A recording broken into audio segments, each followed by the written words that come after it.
எழுதிட்டியா?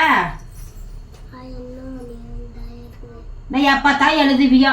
ஒரு ஏ போட தெரியறதில்ல, ஒன்றும் தெரியறதில்ல. படிச்சு கிழிக்கிறன்னு வேற கிழிச்சு போடுறேன். எடுத்துக்கிற முன்னாடி பூக்கு நோட்டை வேற.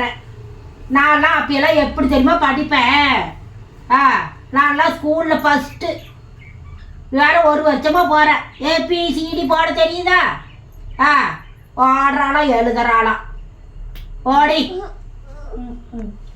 நம்ம வாண்டி நிறுத்துறது. ஈரோட்லேருந்து சத்தியமங்கலம் வரைக்கும் போகிறது எழுத்து. பிள்ளையா பேசுகிறாங்களாம் இவங்க ஃபஸ்ட்டா. என்ன முணுமுணுக்குற? இல்லைம்மா, எந்த ஸ்கூலில் படிச்சிங்க? நான் படித்த ஸ்கூலே வேறடி. அத்தாம்மா, எந்த ஸ்கூலுமா? எந்த ஸ்கூல்னு என் ஸ்கூலெல்லாம் நான் சொல்ல மாட்டேன். நான்லாம் அப்பயே கிளாஸ்ல எல்லாம் நான் ஃபஸ்ட்டு. என் எழுத்தெல்லாம் அப்படி முத்து முத்தா அப்படி பவளமா அப்படி எழுதியிருப்பேன் தெரியுமா? டீச்சர்லாம் பார்த்து அப்படி பெருமைப்படுவாங்க. ஆமாம்மா, எனக்கு அவங்க எழுத்து பார்த்தோன்னே ஷாக் ஆயிட்டோம். அப்படி இருந்துச்சு. என்ன அவன் பிள்ளை எழுத்தாட்டமா? எழுதியிருக்கா பார்ப்பில்ல, படிக்க வைக்கிற ஆளுங்களாம் படிக்க. ஏங்க அண்ணியா, உங்க ஆயா எழுத்து பார்த்துருக்கிறியா? பார்த்தோன்னா நீ மயக்கம் போட்டுருவ, தெரிஞ்சுக்கோ.